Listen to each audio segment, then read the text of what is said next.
Ciao a tutti e bentornati su Lernamo. Imparare una lingua e metterla in pratica sono due cose ben diverse e sono sicura che voi questo lo sapete bene. Questo significa che avere una reale conversazione, parlare con i madrelingua, potrebbe essere piuttosto difficile per vari motivi. L'ansia da prestazione, la pressione, la timidezza, le aspettative.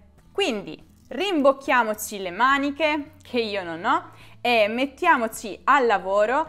Infatti in questo video ho riassunto un po' di domande utili, ma soprattutto originali e interessanti per rompere il ghiaccio e cominciare una conversazione in Italia.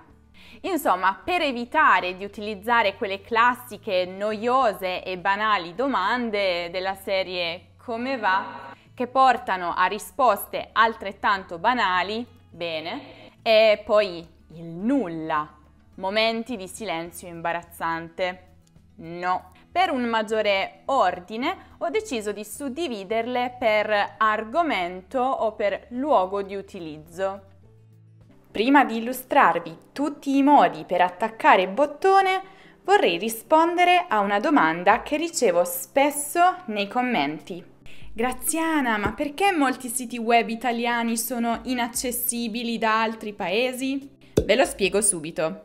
Molti siti web limitano la visione dei propri contenuti solo a chi vive nel paese d'origine. Per esempio, i canali TV italiani bloccano i propri siti streaming a quelli che si connettono fuori dai confini nazionali. Come fanno a sapere chi si connette dall'estero? Guardano l'IP.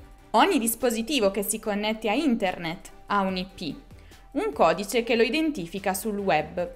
Alcuni siti web, riconoscendo che il vostro IP proviene dall'estero, bloccano i contenuti e vi impediscono di accedere. Per fortuna NordVPN, lo sponsor di questo video, vi permette di aggirare queste restrizioni con un click.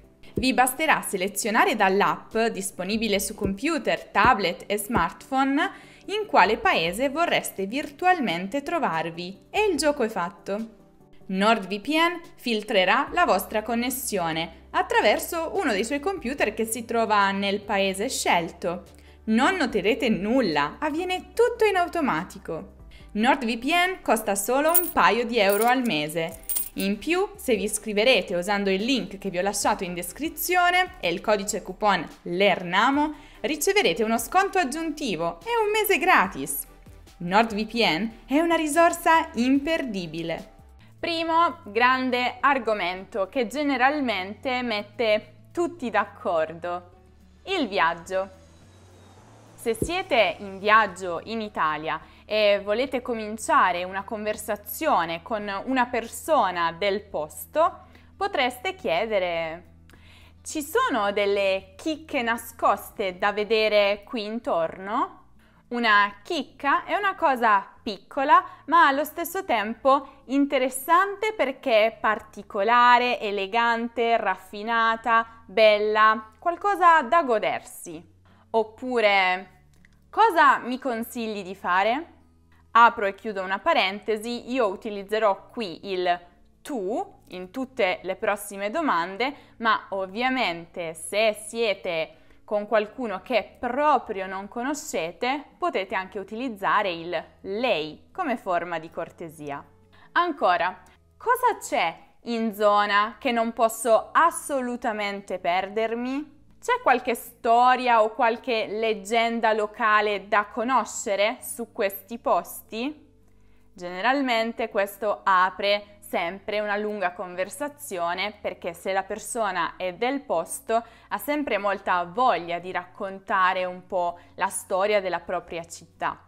Dopo che avrete raggiunto una certa confidenza con l'altra persona, potreste anche fare domande leggermente più personali, come: cosa ti piace di più della tua città?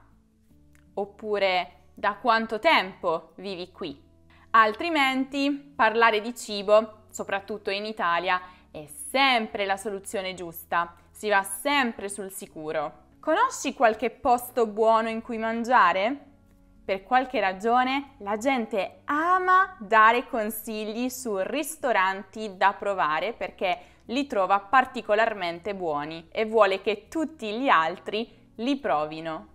O ancora, qual è il tuo ristorante preferito in città? Quali sono i piatti tipici qui? Vorrei provare la cucina locale. Fa sempre molto piacere all'altra persona vedere che il proprio interlocutore è una persona aperta che ha voglia di provare quello che di buono quella città offre.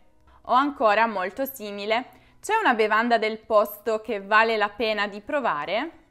Insomma, cercate sempre di fare questo genere di domande, cioè domande che prevedano una risposta completa, così che si possa avere una conversazione attiva. Evitate insomma quelle domande alle quali si può rispondere semplicemente con un sì o un no. In alternativa, se volete solo parlare di viaggio, potreste fare domande del tipo: stai pianificando un viaggio? O eventualmente: dove vorresti viaggiare prossimamente? Se poi la persona non vuole viaggiare, non può viaggiare, cambiate argomento con un altro che vedremo tra poco. Se invece sapete che l'altra persona è appena stata in viaggio perché ve ne aveva parlato o perché vi seguite su Instagram e avete visto una sua foto, potreste chiederle: raccontami del tuo viaggio Me lo consiglieresti? Merita? Ne vale la pena? Com'è andato? Oppure: sto pensando di andare ci sei stato? O stata? O ancora: sei mai stato in un altro continente? Hai qualche consiglio per il jet lag? Oppure, più in generale, preferisci viaggiare in macchina o con i mezzi pubblici? O ancora: preferisci un viaggio rilassante o sei più amante dell'avventura?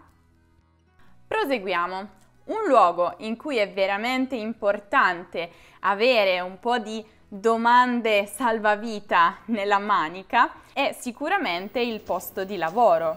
Magari avete trovato lavoro in Italia e avete bisogno di cominciare delle conversazioni con i nuovi colleghi. Aiuto, cosa fare? Potreste chiedere cose del tipo: da quanto tempo lavori qui? Come sei finito o come sei finita a fare questo lavoro? Per un po' di storia personale del proprio interlocutore. Come ti trovi a lavorare qui? Per ricevere un po' di informazioni riguardo al clima in quel determinato posto di lavoro. Hai sempre fatto questo lavoro? Ma in realtà ci sono tantissime altre domande, sempre a sfondo lavorativo, che sono piuttosto interessanti. Magari queste non usatele proprio la prima volta che conoscete i nuovi colleghi, ma utilizzatele un po' più avanti, quando li conoscete, ma quando dopo il saluto non sapete più cosa dire. Qual è stata la richiesta più assurda che ti abbia fatto un datore di lavoro? Oppure, qual è stato il tuo peggior lavoro? Oppure un'altra domanda che secondo me è molto interessante. Qual è stato il migliore o il peggiore consiglio per la tua carriera che tu abbia mai ricevuto? Questa veramente apre molti scenari, perché veramente le risposte possono essere le più disparate. Se tu avessi garanzia di successo, quale lavoro faresti?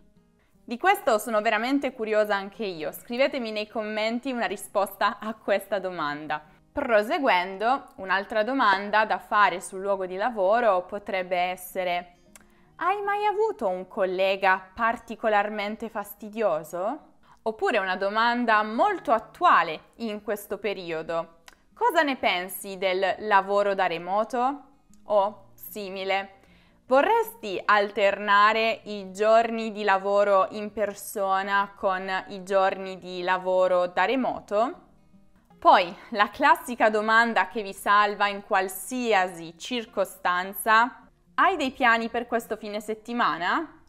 O in generale per qualsiasi altra festività o vacanza imminente? Proseguiamo con il prossimo tema, che devo dire è un tema veramente molto variegato e per questo funziona sempre e ovunque. E sto parlando dell'attualità e quindi domande del tipo: hai visto le ultime notizie al telegiornale? Oppure hai letto questo articolo riguardo a... mi piacerebbe sapere la tua opinione. O ancora, che ne pensi di questa cosa che è successa?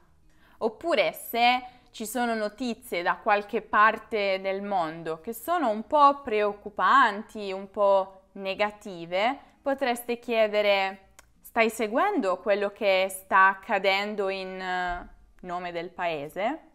O ancora, ho sentito alla radio che... cosa ne pensi? Oppure, una cosa che in Italia è generalmente sempre sinonimo di successo: hai guardato la partita? Chiaramente se il giorno prima c'è stata una partita particolarmente importante, altrimenti sarebbe opportuno specificare di quale partita state parlando, per evitare equivoci. O ancora, hai guardato il nuovo film al cinema?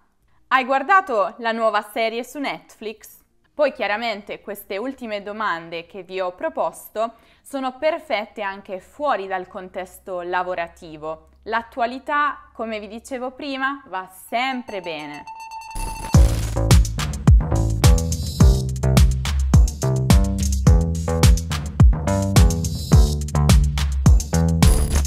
Proseguiamo con un altro luogo, e cioè immaginiamo che vi troviate a un evento sociale. Una festa, una conferenza, una sagra, una fiera, insomma, veramente uno di quegli eventi affollati. Se siete in questo contesto e non sapete come cominciare la conversazione con qualcuno, potreste usare domande del tipo: cosa ti porta qui? Se siete a un evento organizzato da una persona in particolare, potreste chiedere: come conosci la persona che ha organizzato l'evento? Se siete in Italia, la moda è anche un argomento abbastanza sicuro e quindi se volete cominciare la conversazione con qualcuno, potreste veramente cominciare con un bel complimento, purché sia sincero, è ovvio. E quindi, per esempio, potreste dire: wow, mi piace molto il tuo vestito, o mi piace molto il tuo look, mi piace molto il tuo qualsiasi cosa vi piaccia che quella persona indossa. Dove lo hai comprato? Oppure, molto simile, mi piacciono molto i tuoi capelli. Un'altra domanda che potreste fare è, per esempio: ti stai divertendo? O ti piace la festa? Se notate che quella persona è un po' più in disparte, potreste chiederle: conosci molte persone qui? Oppure, se anche voi siete un po' in disparte perché non vi piacciono molto i luoghi affollati, potreste dire a quella persona: non mi piacciono tanto questi eventi così affollati. Anche a te?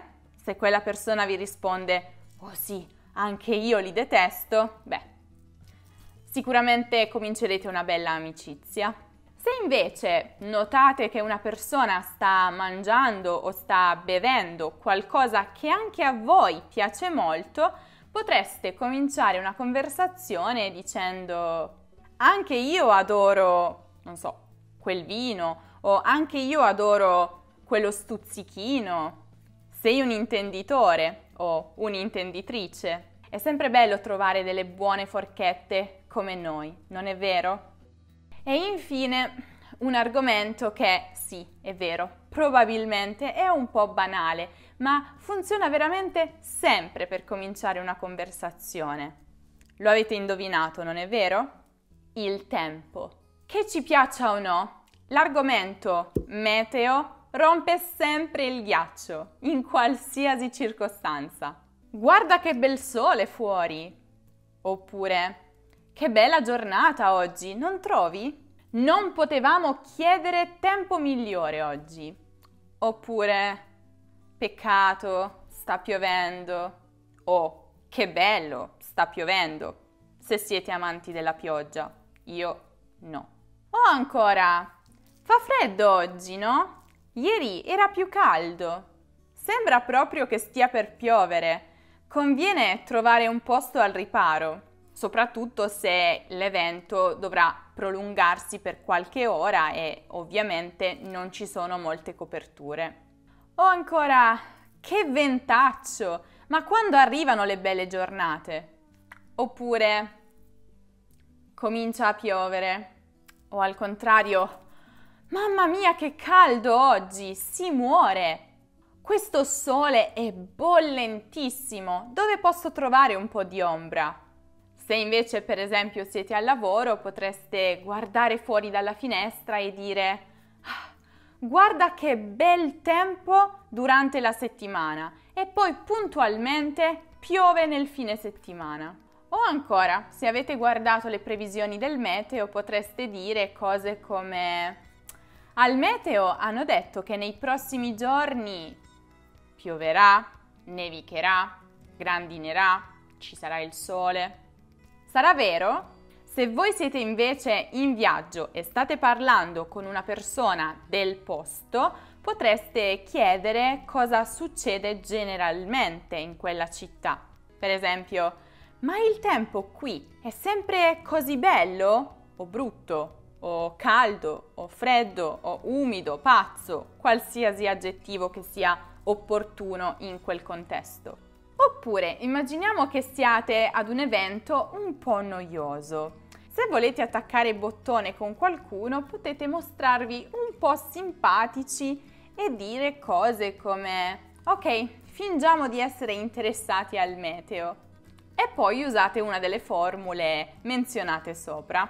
L'altra persona sorriderà un po' e, perché no, potrebbe rispondervi e da lì cominciare una conversazione. E questo è quanto. Fatemi sapere nei commenti quali sono le vostre esperienze con le conversazioni con madrelingua italiani. Positive? Negative? Inesistenti? Scrivetemi nei commenti. La prossima volta che volete attaccare bottone con un italiano o un'italiana, provate a utilizzare una di queste formuline e fatemi sapere come va. Se poi avete paura di parlare perché vi bloccate ogni volta che provate ad aprire la bocca, non perdetevi il video in cui vi do qualche consiglio per superare questa paura di parlare. Perché se imparate una lingua è veramente importante utilizzarla ed è perfetto utilizzarla con madrelingua. Per invece qualsiasi altro dubbio riguardo la grammatica o la cultura italiana potete passare dal sito lernamo.com. Se ancora non lo avete fatto, perché non lo avete fatto? Seguite Lernamo anche su Instagram, su Facebook, su Twitter, su Pinterest e su TikTok. Se il video vi è piaciuto lasciate un bel mi piace, iscrivetevi al canale e iscrivetevi anche al canale Telegram. Con questo è tutto, alla prossima, ciao!